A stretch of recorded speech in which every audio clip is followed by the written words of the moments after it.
How's it going, ministry leaders? This is the video I mentioned in one of my last Slack communications in our ministry lead channel that I was going to drop in this channel to give an update on what's going on with our ministry lead meetings. My hope is to make this brief, but as you know me, I can't make any promises. I'll do my best to try to edit it down if necessary. Also, as you watch this and listen to this, this is not a reproof. I'm not correcting, rebuking. I'm not upset.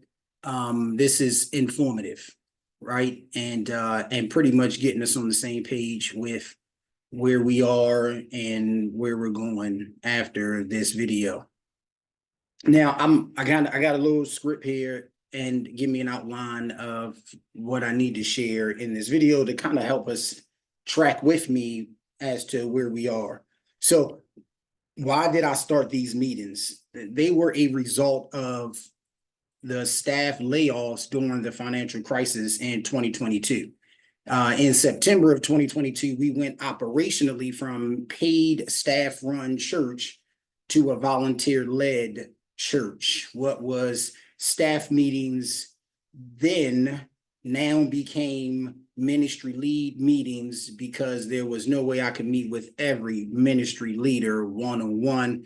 I could barely do that when we did have staff. So there's no way I was gonna be able to do that now that we opened the door and the seat at the table to a larger variety of people. This monthly meeting was supposed to be an adjustment, to be frank, for better cross-team communication, efficiency, and productivity. It was also temporary.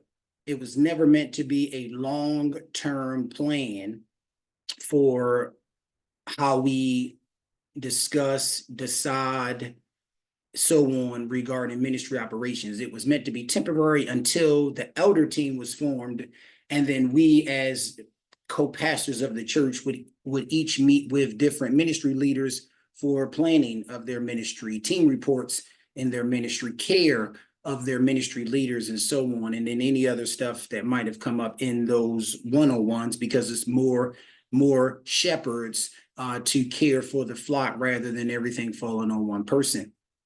So that's why we started it, and that was really, in the beginning, I stated that, but again, it's been 2 years. So many things have happened. I highly doubt anybody remembered why we started these meetings, and that these meetings did have an end date at some point in the future. And the purpose of these meetings really are fourfold: cross-team communication, collaboration where needed, being informed and in the know with what we're all doing, and then decision-making and planning. That is really the fourfold purpose of this meeting. Every month we got together, and these four things will always hit on in some capacity. And in some ways, this meeting worked, and in some ways it didn't. So we kept adjusting to make it more efficient with our meeting time. I tried to be considerate with scheduling meetings. Like, we got to a point where it was consistently on, I believe, the third Thursday of every month. It always followed the week after the deacon meeting. So I try to be considerate with scheduling, with how we utilize our meeting time, and with how much I was asking from you all. I made adjustments to try and help make the meeting time more efficient and productive, and reduce the prep work for you so we can work smarter, not harder. I solicited your ideas and feedback to make it more feasible across the board regarding the purpose of this meeting. Again, in some ways, these things worked, and in some ways, didn't.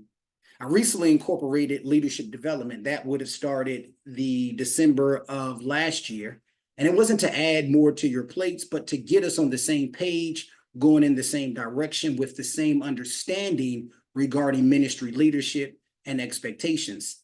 A church can't outgrow its leaders, so the leaders must always be growing and developing in order for the church to grow and develop. That was why I incorporated leadership development. And I figured because I had you all in one place monthly, it was just ideal to do it then. Unfortunately, our meetings this year ran into a conflict with groups. Now, even though these meetings are a good thing, I would never sacrifice community for the sake of a meeting, ever, okay? And to be honest, I believe the time conflict from this year simply sped up what was inevitable with these meetings. The ministry lead meetings only work when each of us do our part. When some of us don't do our part, everyone else who did do their part is impacted, and that causes frustration, which undermines participating the next time. This has been an ongoing problem since we started the ministry lead meetings. The difference was before we made adjustments, and we continue to make adjustments to try to make it more efficient and more productive. And yet, whenever any part of the group didn't do their part, it either slowed down efficiency, it slowed down productivity. Part of the reason why our meetings went so long early on was because we were having conversations that could have been, I don't want to say avoided, but addressed sooner had we all came kind of prepared and ready. And that's not implying that the people that were a part of those meetings didn't come. But again, if one person wasn't, or somebody was uninformed because maybe they missed a meeting before, whatever the case may be, that often delayed the process. It often made us, converse a little more. And sometimes good things came out of it. But then it turned into a 3-hour-long meeting. And I know for one, at the end of it, what are the action items? What are we walking away with? Did we actually accomplish anything? So on and so on. So this isn't something I'm saying now that just started. This has been consistent throughout these ministry lead meetings we've had. To address what might appear as silence from me in this channel, that wasn't me being forgetful, and that wasn't me dropping the ball. My silence was strategic because I wanted to see who was checking for the meetings and checking for the team report doc. This is not to assign blame, but rather to confirm my priority theory. Now, I don't do micromanaging, especially not with adults, okay? And even greater when the adults are leaders.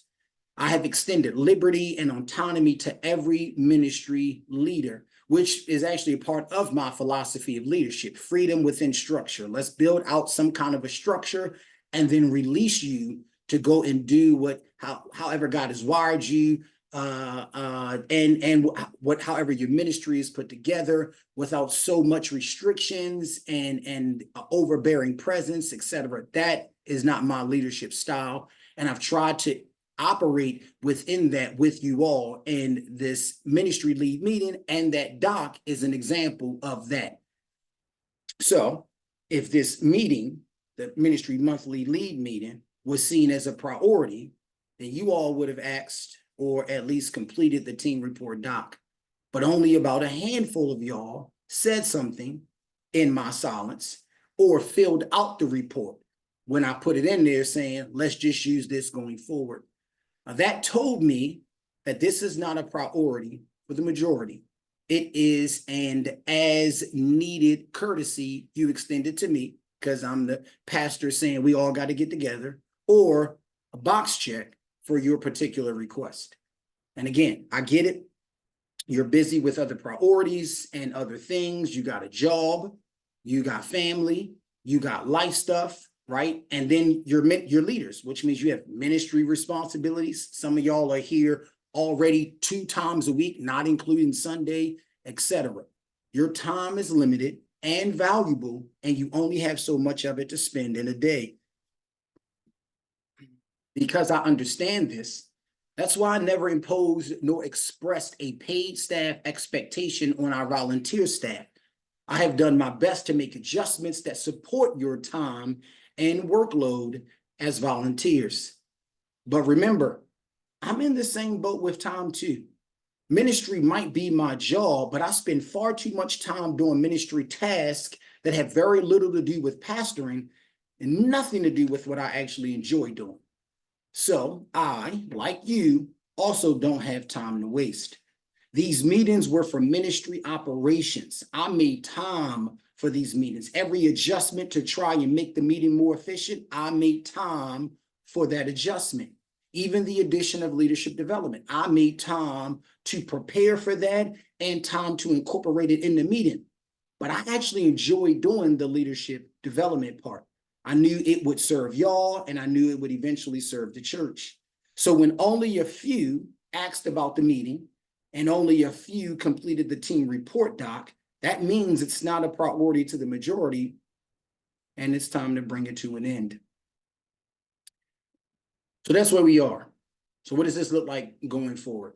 The main items that regularly need to be addressed going forward are announcements, cross-team communication, and whatever requires pastoral approval. Regarding announcements, I'll create an announcement request form that can be used by anyone, okay? This will be for Sunday morning announcements, bulletin announcements, email announcements, social media announcements, website announcements, which the website is limited because the space on the website is limited. So just be mindful of that. I'll make sure that the people who are responsible for this, each of those particular areas, are included in the responses. Calendar and event requests already have a form, so continue to use that. I'll probably even have a link for the calendar or event request in that announcement request form as well, just in case you go there thinking this is where you would submit something to get on a calendar or submit an event to be approved. I'll have a link there. You can click it and take you to the right form for that. So that's number one, announcements. And to be frank, we probably should have did this some time ago, streamlined it to a form and then gave access to people. That way, that actually probably would have been more efficient because it would have cleaned up when people wondered, who do I go to for X? And realize there's 3 people involved and they don't know which one of those 3, X, Y, or Z to go to. So we should have did this before, hence why evals matter, because in this case, evaling the continuation of this meeting led me to realize that if we're going to end it, then these particular things have to continue. And how can we make this more efficient without a monthly meeting to confirm these things? This form should have came up as an idea a long time ago. So lesson learned, right? Number 2, cross-team communication. So regarding this, we have Slack for this. And I know some of you have expressed you don't do Slack. Slack is our communication tool. I think a better response is I don't do Slack for certain things. So if it's confrontation, yes, then cool. Let's sit aside Slack or use Slack to set up a meeting to have that kind of conversation. But for swapping information, for finalizing information, for confirming information, for putting people in the know, for things like that, like the stuff we would maybe do in these meetings that could be done quickly in the Slack with another ministry lead, just use Slack for that. Or if you still don't feel comfortable using Slack for that, fine. You can contact the ministry lead however else you need to. What I'll do is I'll update the ministry roster to reflect who you should contact for what, since some people have moved around and we might not always be aware of where do I go when I have this kind of a request, or where do I go when I need, or do I need to even inform another ministry, hey, this overlaps with certain person or a certain area, you know, who do I contact? I'll make sure the ministry roster is updated for that. I hope it's in our shared drive. If not, I'll also drop it in there as well. So that's number 2. Number 3, since we won't be having this monthly meeting anymore, before you move forward with any plans regarding your ministry, please Slack it to me first for confirmation. That's part of what we did in those meetings, was we brought in what our plans were, or even our ideas, and we either brainstormed together, we confirmed together, we provided some edits because maybe there was some conflict in other areas and we tweaked it, whatever the case may be. So even though we don't have the meetings to do that, still run those things by me via Slack, just so I can lay my eyes on it and say thumb up. Because then remember, somebody else says, wait, I thought, I didn't know. I can be like, yep, well, they informed the person that did need to know. And maybe in our Slack exchange, we realized so-and-so needed to know, or maybe nobody else needed to know because it didn't really impact another area. With that being said, I'll also leave the Slack ministry lead Slack channel open. So if you feel like, hey, I still think everybody needs to know what's going on, even though you already got approval maybe from me, then you can just go ahead and drop it in that channel. And then that way everybody can, again, at least lay eyes on it. And like everything else, things will get tightened up as we do more one-on-ones regarding your plans. We'll figure out, oh, we need to rope more people in. Like that recently happened with the event with the Franklin High School. Like we realized more people need to be roped in. And that's just lesson learned. That's part of trial and error. You don't really know where the holes are until you actually push your boat out into the water. No harm, no foul there, but we can definitely tighten that up. And so that'll probably continue to happen now that we're moving away from monthly meeting to getting your plans approved or confirmed by me individually. So work with me on that, and extend grace to one another if we realize we jumped something or missed something, or so on. So regarding the leadership development, I will follow up with each person who provided their vision and their team roster, and then that will be the last of that. All right, well, that's it. So hopefully this was brief. I told you I've already edited some parts to make it a little bit shorter. I thank you for any time and any effort you gave toward these monthly meetings we've been having now for almost 2 years. As before, I'll keep the Slack channel open, so also don't hesitate to drop stuff in there if you want other people's eyes to see it, or if you need questions, some questions answered, some assistance, and whatever else might come to your mind that you want the whole group to be able to kind of share and participate in. Okay, thanks. See you guys later.